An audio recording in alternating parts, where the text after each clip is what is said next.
but it was just a pack of wolves.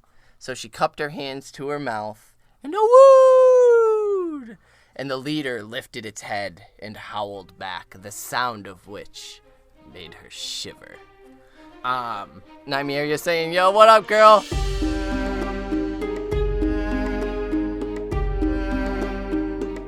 Hey everybody, and welcome to another episode of Brotherhood Without Manners, your favorite full spoiler reread podcast of George R.R. Martin's A Song of Ice and Fire series, rated against Star by Swords.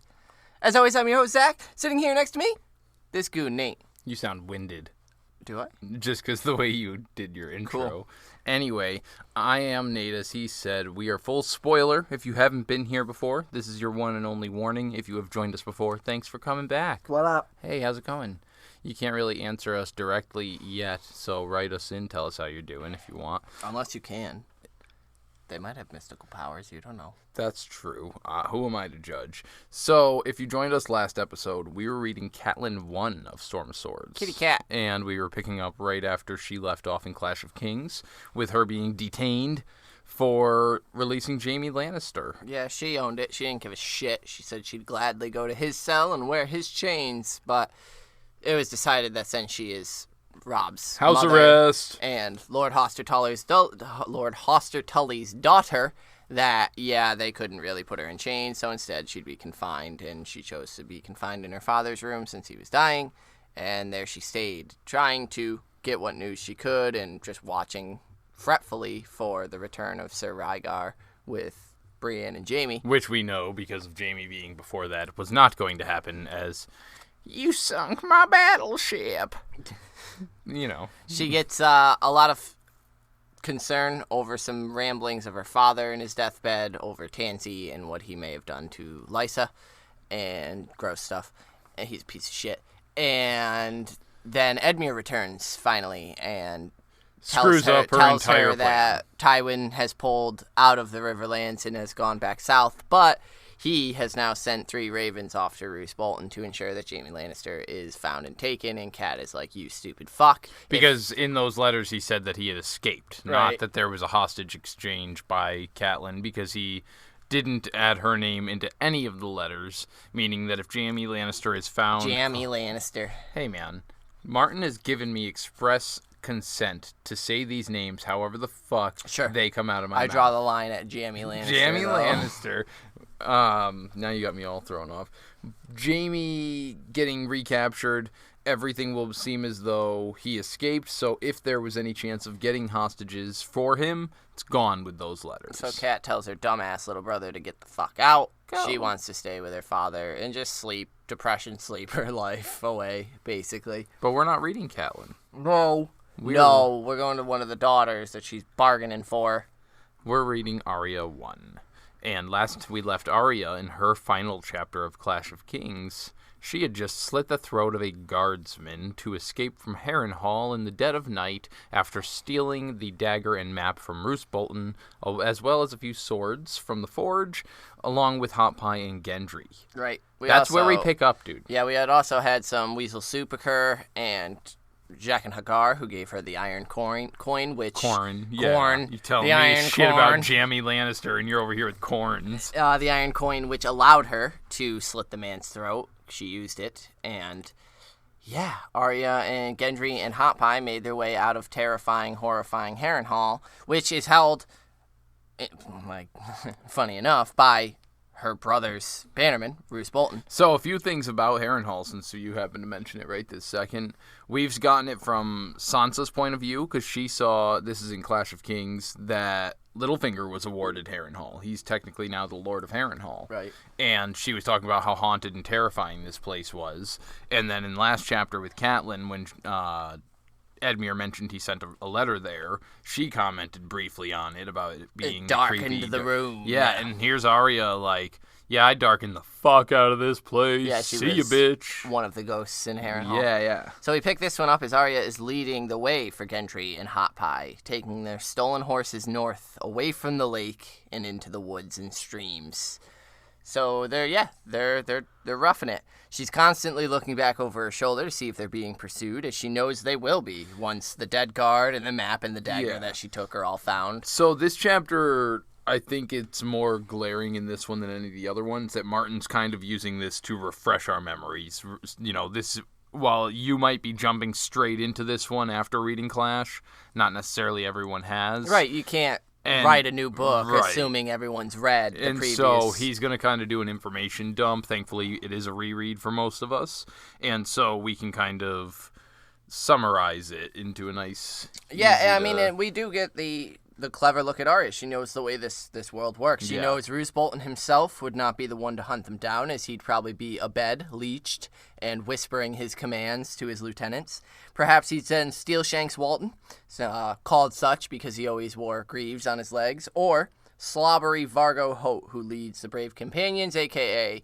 the Bloody Mummers. Now, I also like that Martin is now going to start doing these foreshadowing things, because he mentions that they're also known as the Footmen. Yep. Because Vargo Hoat is notorious for taking the hands and feet off of his captives. Which we were told that as well in Clash. Right. And Arya thinks on it now. Yeah, if they're caught, Vargo Hoat's going to cut off their hands and feet, and Bolton will peel off their flesh. Yeah, and so it's just neat that here in not too many chapters, Jaime's going to be a victim of that. Right. And so then he is given to Bolton, who, not so much peeling off his flesh, but he does separate him from Brienne. Right. And it's an interesting little bit of foreshadowing. And I love the way Martin can do that. Hey, here's this character. We'll tell you what he's known for, chopping off hands and feet, in a character who very soon is going to have very little to do with Vargo Hoat anymore. Right. Arya is pretty much done with him. She's fleeing him, but... She was our introduction to him. Yeah, and it's now Jaime who is going to be most impacted by him in this book. And it's a great way to do it. Every time she looked back, though, the castle was dark. Harrenhal slept on until it was hidden beyond the trees. And so she's going to pull this neat little maneuver, kind of what Bran did when they were running out of Winterfell. But the first stream they come upon... She wades right in. Goes right into it in an attempt, hoping that if they bring dogs, this will help lose the scent of them. She's smart as fuck. That's fucking clever as shit. She knows as well that the roads aren't safe. The roads are death. I wanted to think that there's something there heavy. Is that partially because of her trip from... Because I'm going to mention her trip from down to King's Landing from Winterfell. The King's Road, right. And how much occurred along that. Yeah, it was the road to her family's death. The butcher's Absolutely. boy. And she's prudent. She knows wartime. Soldiers are going to be using the war. So, I think it's a combination of all of that. Yeah, I think she absolutely... And that, is my theory, that Arya is going to be the one to devastate King's Landing by blowing the wildfire. I think that's right on the money. The King's Road, the roads lead to death. Her road on the King's Road led to Ned Stark's death, Lady's death, the Butcher's Boy's death. I already said Ned Stark. Her separation from Sansa, Syrio Forel. But that's not the worst of it. Ned did break his leg. Ned breaking his leg. So Hot Pie and Gendry are following her without question. Yep. And she goes into the fact that Hot Pie's scared of her. Hell yeah. Why wouldn't he be? He saw her kill the guard. He saw the remnants of what she did to the guard. I don't think he actually witnessed her killing. No, he'd seen the guard. He saw the body, killed, yeah. And so he's just a little freaking baker's boy, man. Why wouldn't he be a little worried about this fucking 10-year-old kid who's slitting throats? Because in a Game of Thrones, he was the one talking mad shit. That's true. And it's a breakdown of that persona, the bully, and a Hot Pie is just, again, a child. They all are. Gendry as well. They're all children. It's just Arya is so disassociated and we get that from the idea of murder. Here, because she says she knows that she should be scared too. And... she's not. Right. She's 10 years old, that she's on the run. She also thinks, let Hot Pie be afraid of me. Let him be afraid. It'll help. He'll listen to me instead of going and doing something stupid as per his usual instincts. Which isn't something we haven't seen before. Right. When he yielded this... savage. She's learning to wield fear as a weapon already. That's a... fucking lesson and a half for a girl as young as her. But yeah, she should be more frightened, but she hasn't been this calm since arriving at Harrenhal. The open land around her is just similar to Jaime. She had a sword on her back, and there were wolves prowling in the shadows, just howling. And I think subconsciously. That's a comfort. Yeah. Yeah, so she whispers her in her head her mantras, which she's carried through her. This is book 3 now. Yep. And she's kept Fear Cuts Deeper Than Swords. And now she's added, since last book, Valar Morghulis. Because of Jaqen. Right. And not knowing what it means, lol. But she keeps them moving at a slow, steady pace, shunning the roads, going over hills, through bushes, being careful as there's treacherous footing for this their is horses. the other part that reminded me of their journey south. Yeah. Sansa was getting irritated as fuck that Arya was constantly out in the bush fucking roughing it just for the fun. And so while obviously this isn't that area that she was in, she kind of knows what it's like to have these branches slapping her in the face and getting scratched and all, all that stuff. I think it's neat the way that Martin ties back their early stuff that they were doing to why she would be capable of handling this and shrugging it off. And that's why the comparisons to Arya and Sansa are apples and oranges. Neither one would survive in the other's position. Right. Both of them are in the position that they're to thrive in. Sansa with the political and playing the ladies' courtesies. Arya roughing it and being a badass and killing it. She's leading these two boys through. Gendry's mare at one point lost her footing and threw him from the saddle, but neither him nor the hearse were hurt, which is a godsend at this point. Shit. Later, they came upon 3 wolves devouring a fawn's corpse. Hot Pie's horse freaked and bolted, but Arya just told Gendry to chill out, back off slowly, which they did. Are we supposed to often? It's the wolf pack. It's just they're around her. They're just it's prevalent. It's throughout the entire chapter. Yeah. They're there. They're circling Arya, and I think that's intentional. I think Nymeria knows it's Arya and is circling her to protect her. That's insane. And they back off slowly because the wolf was baring its teeth to guard its and food. she talks Gendry down. Right. Like there's these wolves just mangling this fucking deer. And she's like, hey, just... She Steve Irwin's it. She's like, no, we're just going to be quiet. We're going to take a couple steps back off. And they do, and then they go and they get to Hot Pie, whose mare had taken off. He's just clinging to his fucking saddle. Poor guy. Screaming through the woods. And I don't think he was screaming. No, I don't either. Which I think is credit to him, because he as she's going to get into, isn't a rider. So to just have this horse fucking booking it breakneck speed through the middle of the woods, and he's just this fat boy clinging to the saddle, like, not screeching, is because Martin would have put in there if he was screaming, because they would have been pissed that he was bringing everybody to him. And so I think that's a good job, Hot Pie.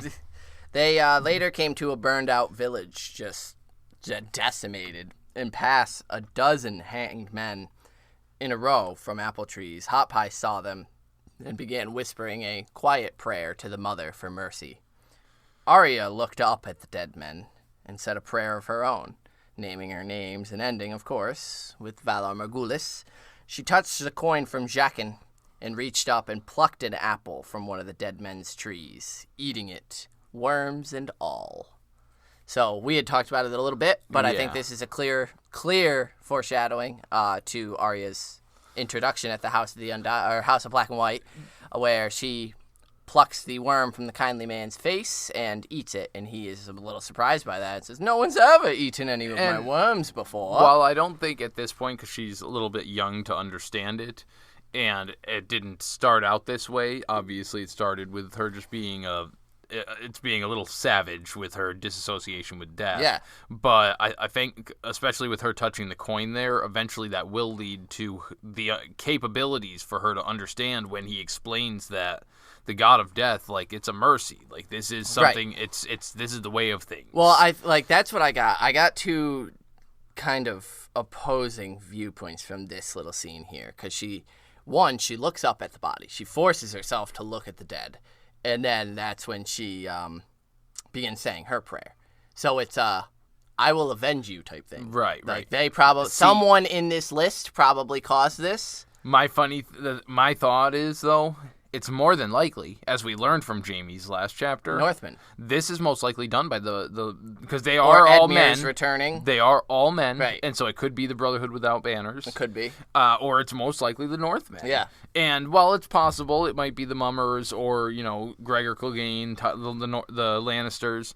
They're not really in the Riverlands at this point. They all march south with Tywin for the most part. Yeah. So her making that claim and doing that, it's almost funny that she thinks she has such a strong grasp, but she still is a little bit naive to what's going on around her and how impure the Northmen are. She says her little prayer and touches the coin from Jaqen. But to me, it also feels a little spiteful. Hot Pie is freaked and can't look at the bodies and begins praying to the mother for mercy. And Arya says her, not, God's some other force saved me. I'm gonna avenge you. I'll kill one of these people that probably did this to you. And then to kind of solidify that, she just plucks an apple. She's not particularly hungry. She's not expressing that her stomach is killing her. She does this to blatantly show she's not afraid. So I also saw it as almost this commitment to what you just said, right? Like that I'm going to avenge you in some way, even though they might be the wrong people to avenge or they don't deserve avenging. That commitment, similar to how Dany eats the heart. Yeah. I need to do this for no reason. It's ritual. It's this seal of the vow. Right. Yeah. And so that's kind of what I was thinking about it as well. But I do also like that pointing out, she ends up plucking the worm out of the fucking dude's face, the kindly man's face. And that's what basically grants her access because he kind of likes her moxie. But they didn't see the sun that day. It was daytime, but it was just so overcast due to smoke, due to cloud cover that it was a pretty dreary day. Yeah, and this is kind of where Gendry asks where they're going. Yeah, they have a quick stop to eat and rest. She lays out what her plan is so far. We're going north. To Riverrun. And she explains how she knows north, which is just simple, Boy Scout stuff, and then pulls out the map. And I think the cool, interesting thing here is she reveals to Hot Pie that she can read. Mm-hmm. And it's breezed right Both over. Of them. And Gendry. I thought Gendry might have known. No, I don't think she has to tell him tumble down read. But I don't think it's as surprising for him because he knows why. Right. And so I think it's breezed over so quickly, but I feel like Gendry has to think she's some kind of fucking superhero, man. Like, from the time they met, he started bullying her. She whooped his ass. Since then, she's led them on this adventure. One skill after another, after another. Just to all of a sudden, they just escaped Harrenhal, and she's like, yeah, so here's the map, here's the words on this, this is what and he's like, you can read, you're younger than me, you can read? Well, that's gotta be one of the things Martin's saying here is to look at what's wrong with this society. Look at the children. Arya is the most capable person out of this group. She is the youngest and she's female.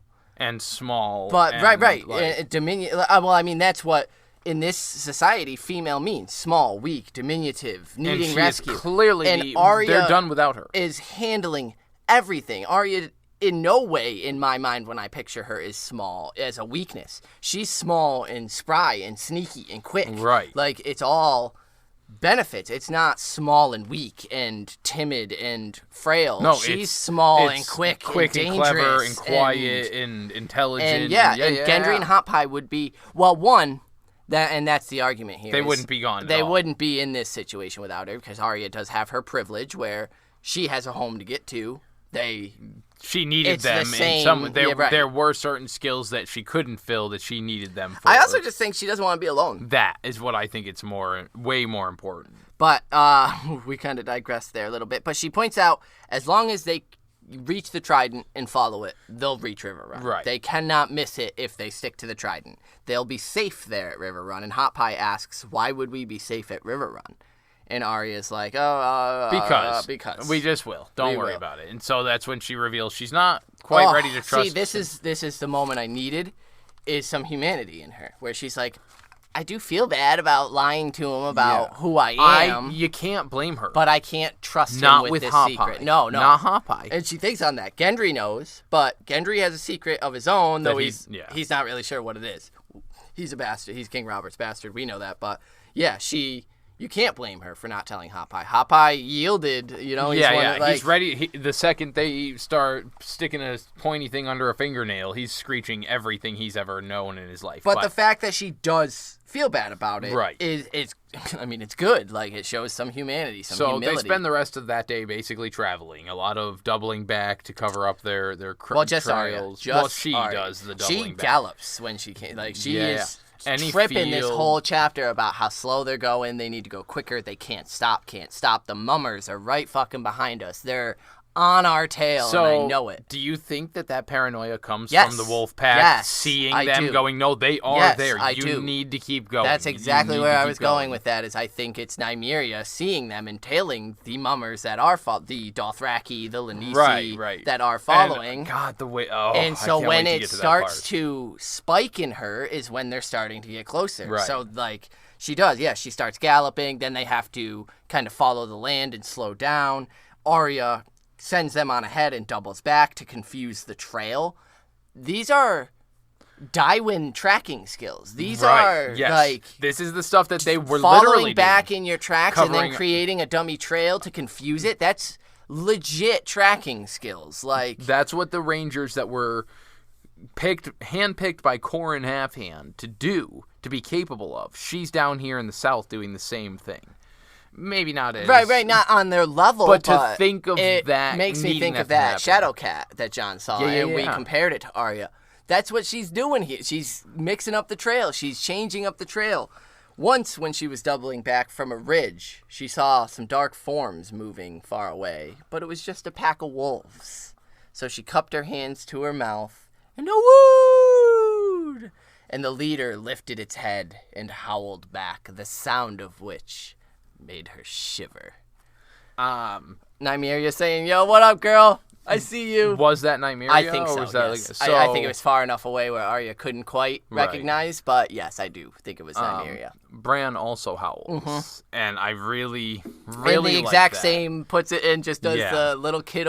These are the moments where, like, I just want to hug these kids, because they're just being kids, like, wooing and having a great time. And so, these are the two that we... For the most part, excluding Jon, because he's a bastard and Ghost is a superhero wolf, these two are the ones we experience the most green sight from, the most warging from. And to see, they're the two youngest, barring Rickon, who we don't get any kind of point of view. So I was going to say, like, this discussion. I mean... We have some thoughts on how like, Jon, Arya, and Bran... do the most warging, because they're the three we have points of view for, and the other one is a dead wolf. So, like, obviously, they're the ones we get the most warging from. But I get what you're saying. Yeah, this is when it starts to become much more prevalent for Arya, because she's reconnecting with her wolf in the Riverlands, and it's good stuff. Yeah, it's sweet. Hot Pie begins complaining, saying that his legs are raw, and his arse is sore, and he's gonna fall asleep in the saddle. And fall out, and Arya asks Gendry if he does fall out, do you think the wolves or the mummers will get Hot Pie first? And Gendry just says the wolves, they have better noses.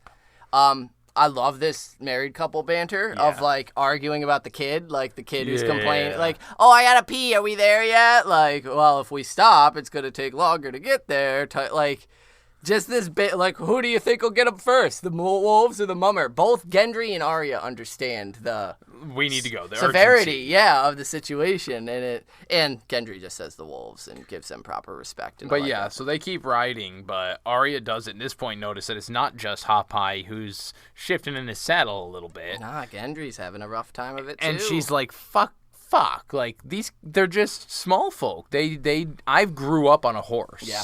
And more so than that, from a little filly to a mare, she's been to directly a pony, compared to Lyanna, who has been compared to saying that she's basically a centaur. Yeah, she's half horse herself. Just get her fucking Seabiscuit and you got yourself a movie. Okay. Fuck Seabiscuit. Anyway. Fuck Tobey Maguire, not fuck Seabiscuit. Whoa. The horse is all right. All right. I guess you got a point there. Thank you. So, she completely glazed over the idea that she's... check your privilege. Yeah, right. She has a moment of like, oh yeah, of course they don't know how to ride. They're small folk. They walk everywhere. It was a privilege for them to be able to ride the donkey. With Yoren. And that's... following the cart. Completely different than being on a hunting horse. A nice leisurely pace. Yeah. Right. And so... she thinks that she'd be faster on her own, but she couldn't leave This them. part, oh my God, my little They heart. were her friends, her pack, the only friends left to her in the world.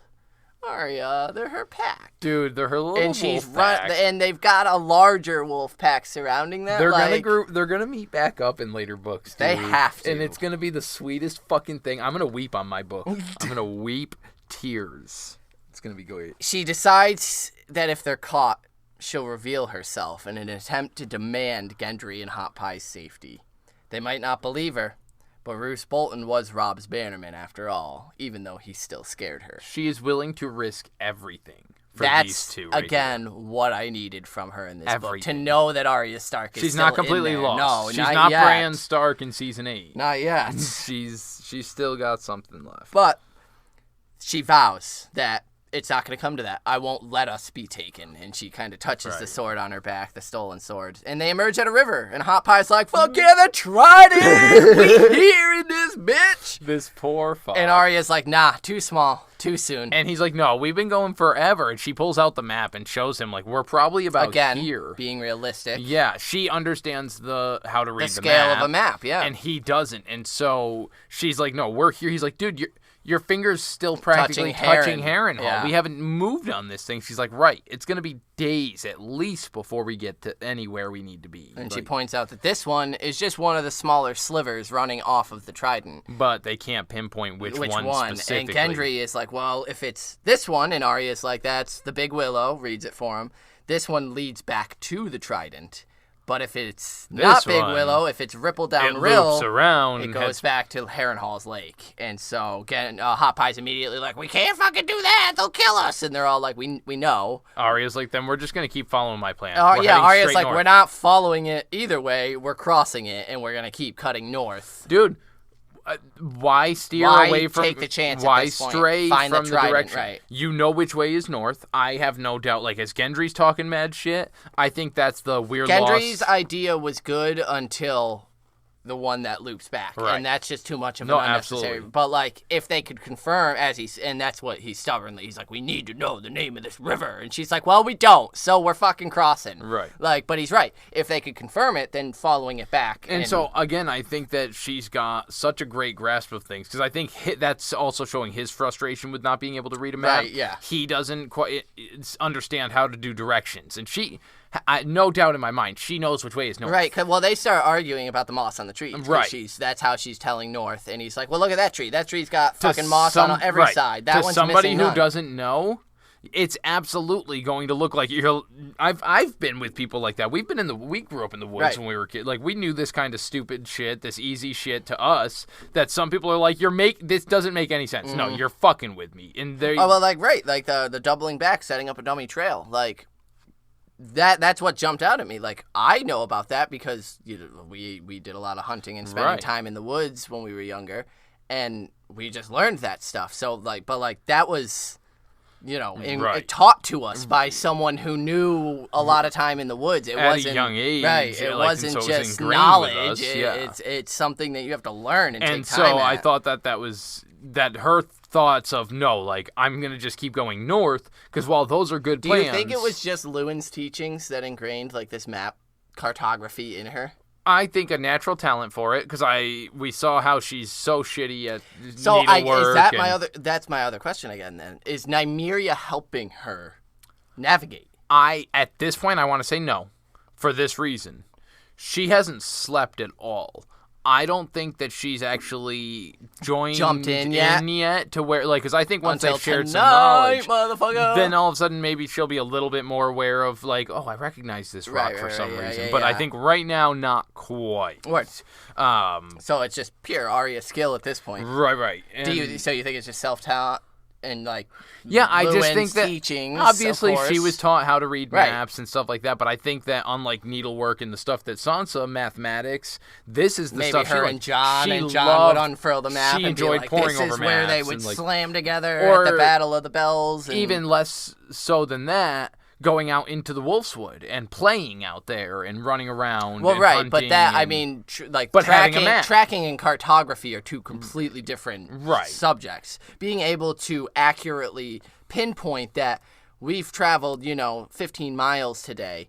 That puts us half an inch away from Harrenhal. Yeah, I think it's a natural talent. Skill of itself. Mixed with what Lewin taught her as and a I'm kid. I'm just curious if there's anyone, she maybe sat with, maybe John or somebody who went over maps a little more with her other than just Lewin. But yeah, so again, just to close it out, I just think it's intelligent of her to be like, no, even if that's a great plan, Gendry, if we just keep going north, eventually we'll hit this Trident, specific thing, and we won't have to worry about questioning any of it. It's a landmark she can absolutely identify based on its size, the familiarity, speed of it. So the boys argue, but she says they can either come with her or stay the fuck here, but she's going on. So it takes her a little bit, but she does find a good place to cross, nudges her horse in, and it's hesitant at first, but they go. Water seeps into her boots, but it's not too bad. Crossing it immediately confirms 100% this is not the Trident. Yeah, it's way too slow. They would have been swept away. Right. Yeah. So when Gendry and she Hot hears Pie them make splashing it behind across, her, she's like, good, they came, cool. She turns and she's like, yeah, no, not the Trident. Wasn't the Trident. Let's go. Yeah. And they cross a few more that night. The next river was shallower, easier to cross, and no one argued when she said that they were crossing. At dusk... Are you ready for this sweetness? At dusk, they stopped, and Hot Pie wanted a fire, and both Arya and Gendry told him no at the exact same instant. Oh, God. She glanced at him sideways, thinking, John used to say things at the same time in that way. She missed her brother John more than the others. Most of all. I don't give a fuck, dude. She is... These two, like, even if it wasn't romantic, this is going to be adorable. This is going to be. Even if it was more of a... They're just so good of friends. They're so like-minded. Just think similar, right? They're so like-minded in their like understanding of certain things that's how their relationship works. That and then them understanding since that beginning, that banter that they've had, that you're a high lady, but I'm gonna give you shit. You're a little bastard, but we're friends. So they're both realistic about their situations. Yeah, they're neither one of them are looking at the world through rose-colored glasses. Arya has thoughts of like, ooh, it'd be nice to be back at Winterfell with my brothers. She's got her privilege in the way, but she's working on it. But like both her and Gendry are aware, like, the mummers will kill us. And Gendry has been grounded since Harrenhal, when he said, why should I leave? Like, I'm serving as a blacksmith's apprentice. That's all I really want to do. Why not do it here? I don't give a shit, Lannister, Stark. It doesn't affect me. But she talked him into it. And yeah, their relationship's adorable. But... they yell at Gendry together. So similar to Gendry is one of them. Yeah. He's not yelling at himself. Yeah, just that no at the same time. No fire. And he asks to sleep, but Arya insists that they press forward, and it doesn't work out. Now, Arya is exhausted as well, tries to fight sleep, but eventually fails it, and wakes to Gendry just gently shaking her arm as her horse is going in circles. Well, at this point, it's stopped and just standing there eating. It's grazing, but... walking in circles is what made him realize something's up, and then when it came to a complete stop, he's like, yo, that bitch is sleeping. And he's like, yeah, we need to stop and sleep. And Arya argues... But Hot Pie's already fast asleep on the ground, curled up under by his horse with he rode into cheese. A tree and was knocked off the tree by a branch, and then Gendry was shouted, like, and that didn't even wake her. Gendry's like, yo, when Hot Pie screamed and you didn't wake, I was like, oh, all right, now we need to stop. And Hot Pie's already asleep, curled up with a wheel of cheese in his hand. Looked like he fell asleep between bites. Which, poor guy, he's done his best. He did your best, man. So Arya's like, all right. She relents. She gets down. The ground is hard and damp, and she wonders when she'll sleep in a bed again. And she says her prayers. Gets her list out there. And she sleeps. And she dreams. Savage thoughts. She dreams 4 mummers are pursuing her through the rain on horses. They thought they were hunting her. But with dream certainty, she knew that she hunted them. Yeah, I loved that dream-like sharp certainty. Right. She knew they were wrong. She was a wolf and powerful. Emerging from the brush, she could smell the fear of the men. And as they begin shouting and... In their man speak, other wolves hurtled out of the darkness, a great pack of them. The fight was short and bloody. Yo, so some of the things, because she does just like a growl, and one guy takes off screaming. Fucking done. Like, she's a monster savage. Yeah, this is a big dire old wolf. Fucking it dire ain't just a regular in wolf. The South, they aren't right. used to this shit in general. And he takes off, but gets run down by members of her pack. Yep. Just fucking run down. And I really like the last bit, that the last one that they kill was the only one who didn't run. The Dothraki. The Dothraki Ego. Ego? Ego. Whatever. And he practically cut one of the wolves in half with his silver claw. Smashed one's head. His horse kicked one's head in. And she, like, there was an almost respect from Nymeria from this one. Well, she notes the bells are twinkling. Yeah. And I like that. Like, he's never lost a battle until now. And Nymeria jumps on him from behind. Yeah, she takes grabs him down. his arm, slams him to the ground, and with her arm in her jaw, rips his fucking arm off. Rips it off, and it says, exulting. She shook her head, and the droplets of blood went scattering amongst the dark, damp rain. Was that Arya? Oh, absolutely. The exalting part? I think it was both of, like, Nymeria is getting that bloodlust satiated, but for Arya, it's the bummers. I was going to say, I feel like a lot of the frustration from seeing the hanged men in the apple trees. Right, she can do something. She has this sword on her back. And that's chapter closed, but Arya would love nothing more than to turn and confront these mummers. I was going to mention the sword touch specifically because of this. She taps that, saying she's not going to let her friends get hurt. She will not let it happen. But she never touched the sword. Yeah. But she stopped every one of those. But at the same time, this wolf pack has been tracking them the whole time. Almost as like we're allowing you to follow her to where I think it's a good point to attack you. Yeah. And that was that whole line of you think and they got him into the woods. It was in a wooded area where they came out at him, and all sides. Yeah, this wolf pack was orbiting these three children until the threat was either too close, or it was the ideal time, or maybe it was Arya's emotions, and Arya was just so exhausted and Nymeria was just kind of waiting for that. Well, because it didn't, to me, sound like necessarily these guys were making up camp. No, it sounded like they were still going. And so I think it was they need to Arya knows that their friends are sleeping. Yeah. They're going to come, but less so that because she's not quite aware of the fact that she's part of this. Yeah. And more so of Nymeria being like, they're still coming for you. They need to sleep. You rest, little one. Yeah. Right. I'll take it from here. I've got this. You did your best. They're worn out, and man, let me tell you what, they were never gonna have any problems here anyway. So. Oh man, and that's where we end it. But I absolutely I think the exulting and shaking the head is Arya. That just fucking I got some blood from these fuckers who are trying to hunt us down. Yeah, it's super sick. So I think with that, we will convene our small council where you can catch our inductees as well as some listeners, our socials, and ways to contact us. And we will see you over there. Yeah.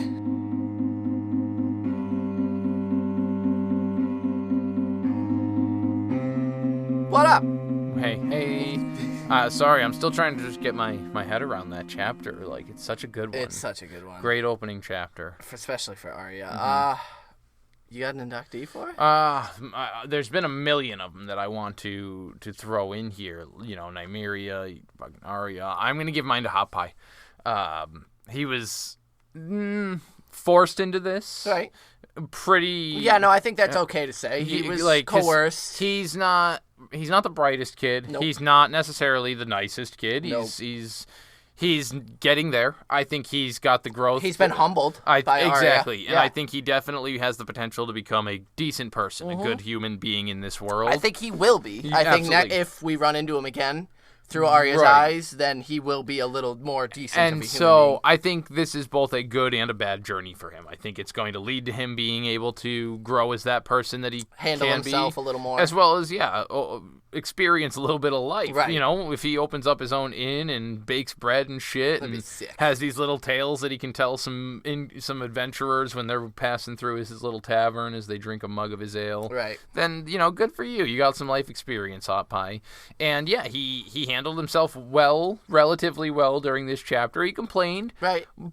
Minorly. Who wouldn't? And that's I want to say, compared to some of the more whiny people, Vargo Hoat even, for instance, who's always bitching about, I want some of this. Right, he's keeping up. Like, he's not fucking... Yeah, I mean, if that's the worst you have to deal with is whenever you stop, he's like, can we just rest for a minute? I'm a big fat dude. Yeah, I'm really sore. I'm really tired. Please, no.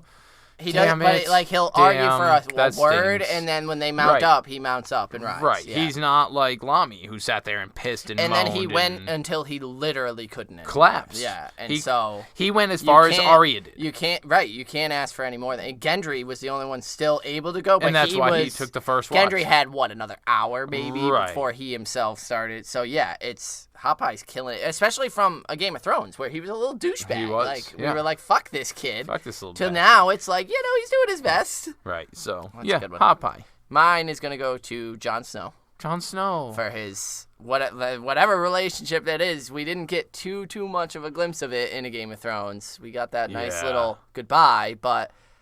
Yeah, it's all been through some memories. So sweet. So part of me was thinking about that relationship, obviously, through reading this. And a lot of us, if you don't know, are aware that there was a point where there was supposed to be this love triangle between Jon Snow, Arya, and Tyrion. Do you think that things like that little touch of showing Gendry being so similar to Jon Snow, is like a call that this is who she's going to have a romantic relationship with? I think that's some of the biggest evidence for it, is that he resembles Jon Snow. I mean, look at Jaime and Cersei. We look for those traits, similar traits in things that we like. Like I mean, it gets a little Freudian, but some people look for traits of their parents. Right, exactly. And yeah, it's that comfort.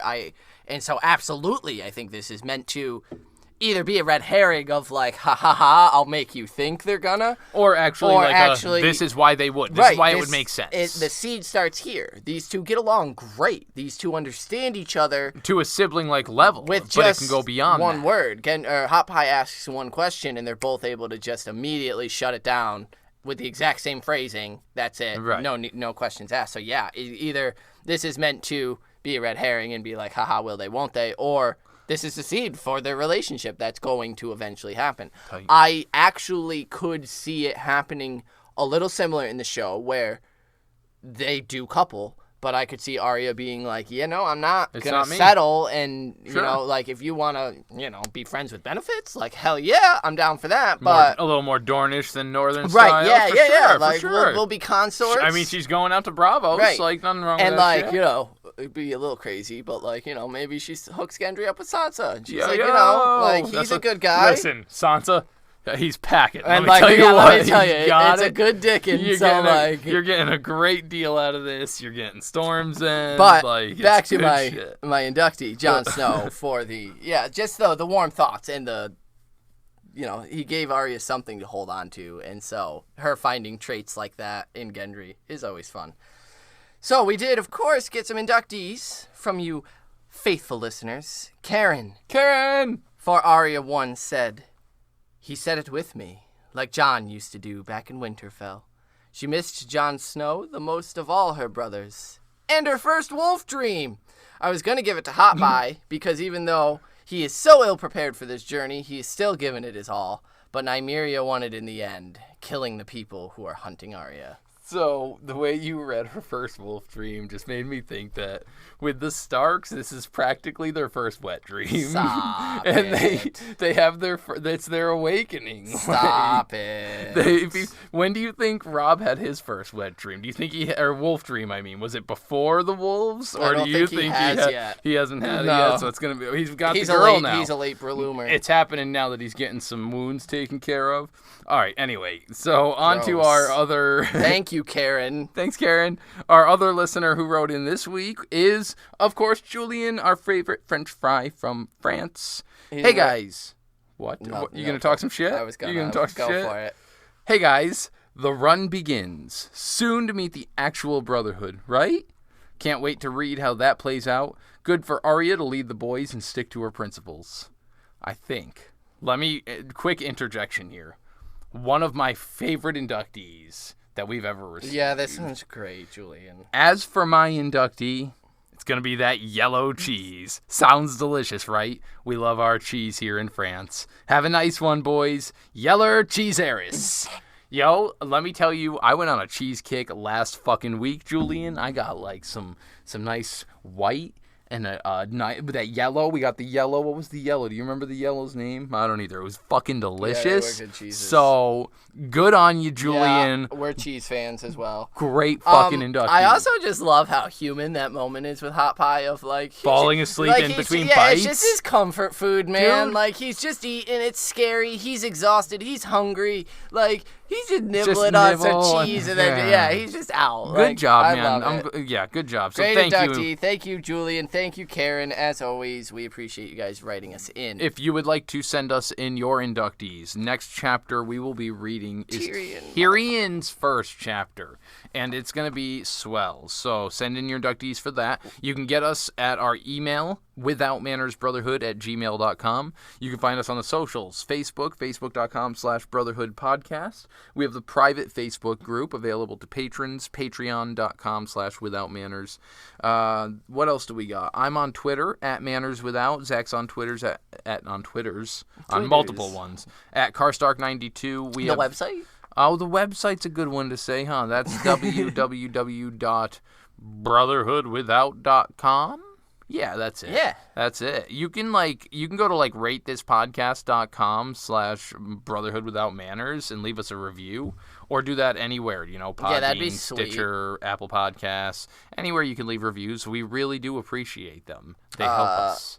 What else we got? We got some T-shirts. Check the link in the show notes, and you can find that. But there's only one design available right now because HBO keeps just riding my fucking ass, man. Yeah. So I'm doing the best I can, and I'm a busy guy, so creating new designs takes me a little bit of time. So thanks for listening. If you're an American, go vote. Fucking vote, yo. No time. joke. Black Lives Matter. I mean, and again, vote, man. Yeah, just vote, please, for the love of God, to end this fucking nightmare that we're in. That is 2020. Anyway, we'll catch you at Tyrion 1. Valor to Harris. Peace.